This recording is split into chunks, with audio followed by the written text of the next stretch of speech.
Tem um livro aqui que eu sugiro que vocês leiam, principalmente os pais. Geração Perdida. Por que os jovens estão abandonando a igreja e repensando a fé? David Kinnaman, que é o presidente do Pew Forum dos Estados Unidos, ele diz que cerca de 95% dos jovens que cresceram em igrejas cristãs abandonam o envolvimento ativo com a fé entre os 15 e 29 anos. Quase 60%. 1 em cada 4, 25%, se tornam ex-cristãos declarados. 2 em cada 3, cerca de 64%, interrompem a frequência regular à igreja por pelo menos um período significativo da sua juventude. E agora eu quero falar com você. Sabe por quê? Já tem o resultado aí? Muita gente já respondeu. Então, deixa eu ver. 98%. De 2.500 respostas, 94% sim. 94% sim. Ou seja, o que vocês responderam aqui está esboçando o que eles falaram lá. Tem um padre amigo meu que me contou, quem é católico vai entender, quem não é católico eu vou explicar. Na igreja católica você tem o batismo, você tem a primeira comunhão e tem a crisma. O batismo, você é batizado, seus pais batizam na fé católica. A comunhão é quando você faz o catecismo para poder tomar a primeira comunhão. E a crisma é quando você confirma a fé do seu nascimento.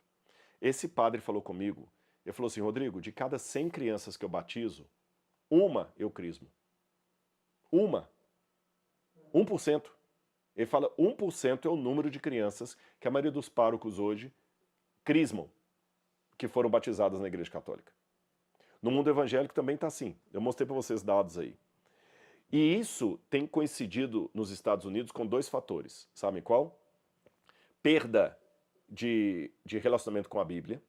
Por exemplo, nos Estados Unidos, mostrou que a geração Z, apenas 9% dos adolescentes hoje são comprometidos com a Bíblia. E cerca de 47% deles eram designados como desengajados da igreja. O estudo também descobriu que adolescentes da geração Z eram mais propensos do que as gerações mais velhas a se identificarem como ateus, 35%. Antes era desviado, né? Agora é ateu. E você está achando que eu só estou falando de realidade americana? Vou mostrar dados do Brasil também que vão estarrecer você. Assim, eu ia falar de dois, né? Eles estão notando que essa queda na igreja está vindo junto com dois fatores que eles acham que estão interligados. A perda de relação com a Bíblia Sagrada e o aumento da delinquência nos Estados Unidos. Eu vou mostrar para vocês dados do Brasil. De acordo com o IBGE, pode colocar aí na tela, em 2010, 65% da população brasileira se diziam católicos. Em 2022, esse número caiu para 56%. Os evangélicos em 2010 eram 21%, em 2002 subiram para 26%. Aí os evangélicos vão bater palma e falar, estamos ganhando da igreja católica. Gente, isso aqui não é corrida de carrinho de rolimã, não. Eu estou falando de algo mais sério. Sabe por quê? Dois motivos. Letra A.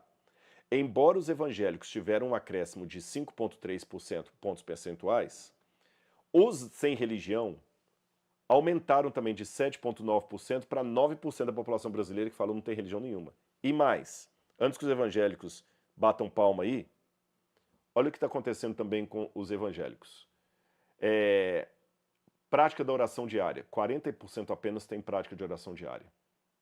Enquanto os adultos, idosos com religião, 94% têm uma fé viva na prática, os religiosos sem prática regular da fé são 50%.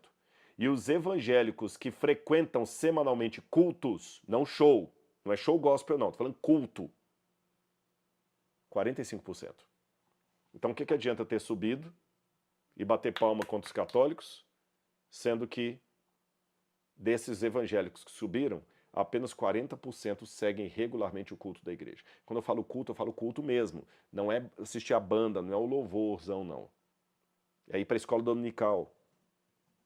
E dos católicos, apenas 8% frequentam a missa semanalmente. Apenas 8% dos católicos. Agora vamos voltar para a realidade americana, porque o que acontece na América vem para cá.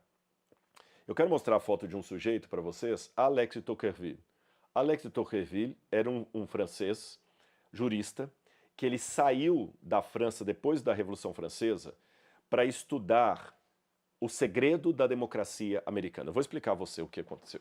Quando teve a Revolução Francesa, no século XVIII, lá na França, os franceses ficaram com medo daquilo que o Tocqueville chamou de a tirania da democracia, a tirania da maioria. Porque ele percebeu que o povo derrubou a Bastilha, instituiu um novo poder, mas o povo começou a se tornar o próprio déspota do povo. Todo mundo agora ia para a guilhotina. Todo mundo perdeu o controle a coisa. E os Estados Unidos estavam crescendo.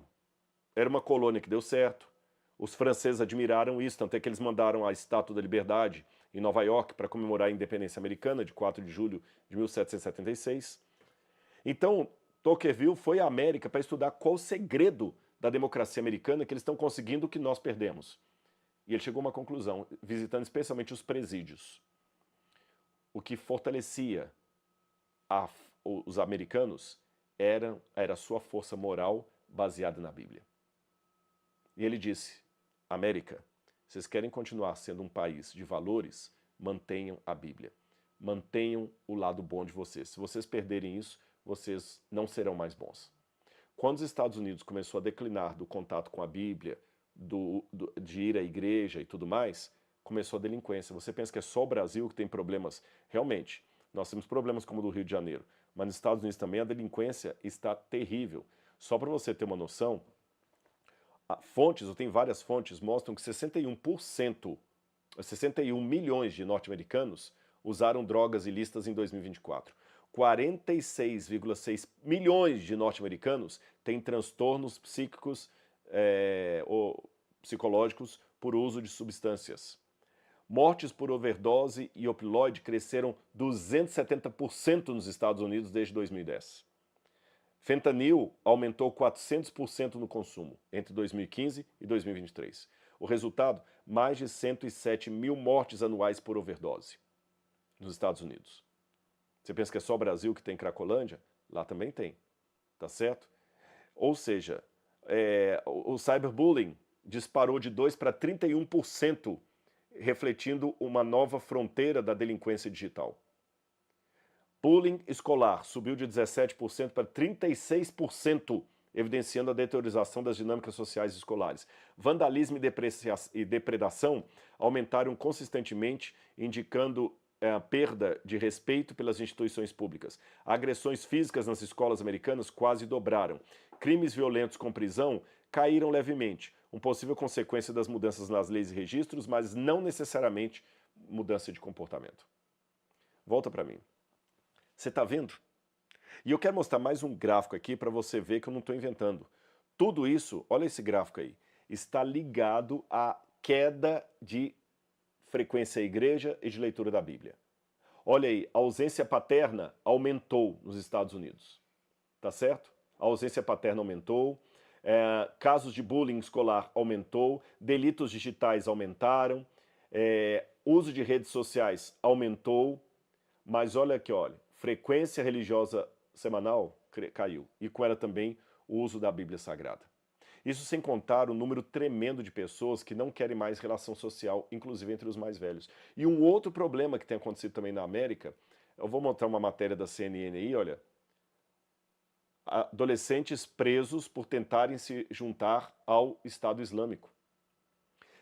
Estudiosos do comportamento juvenil, especialmente psicólogos, mostram que quando os pais não mostram para os filhos o que se espera deles, qual a filosofia de vida daquela família, a que grupo aquela criança pertence, ele vai pular para o outro. Então hoje o que nós temos? Uma leva de pais, e o que está acontecendo na América está repetindo aqui, que não vão mais à igreja. Não criam os filhos na igreja. Pais católicos que não vão à missa. E ainda desce o sarrafo no padre. Pais evangélicos e protestantes que não vão ao culto. Preferem assistir em casa, que é mais confortável. Eu prefiro em casa, porque em casa eu posso assistir o fulano de tal, eu posso assistir o melhor padre, o melhor pastor, o melhor pregador, é mais confortável. E quando vão à igreja, saem detonando com tudo. Descredibilizam a instituição igreja para os jovens. Não estou falando que você não deve chamar o pecado pelo nome, não estou falando que é para passar pano sobre os erros que são cometidos em nome de Deus, pelo contrário, esses são os piores. Crimes cometidos em nome de Deus são os piores. Mas cuidado, que você, com a sua língua ferina, que só sabe criticar a igreja, só sabe criticar o cristianismo, você está minando no seu filho a crença na autoridade da igreja. Quando ele fizer 16 anos, ele vai sair, ou menos que isso, tá certo?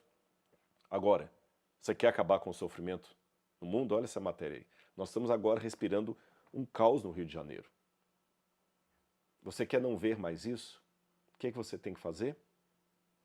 Vamos repetir aquilo que Jesus falou. Vamos dar o pão e vamos dar o evangelho. As duas coisas. Avião com uma asa só não voa. Vamos dar o pão e vamos dar o evangelho. Você está distribuindo o pão e o evangelho? Não estou perguntando se você manda um dinheirinho uma vez por mês ali para ajudar a LBV. Não, eu estou falando se você também arregaça as mãos e reparte com o seu semelhante que você tem. Tanto em termos materiais, como em termos espirituais. Você prega a palavra sem ser chato? Não estou falando de você ser um chato, né? Que ele fica xingando todo mundo da praça, não. Não é esse tipo de pregação que estou falando. Que mais afasta. Eu estou falando daquela que você mostra o amor de Jesus e a possibilidade do pecador se arrepender e ser salvo.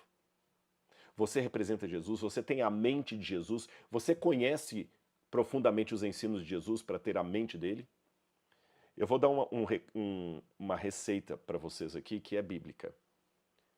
Você quer acabar com o sofrimento no mundo e apressar a volta de Jesus? Faça amigos para Deus. Amigos para Jesus.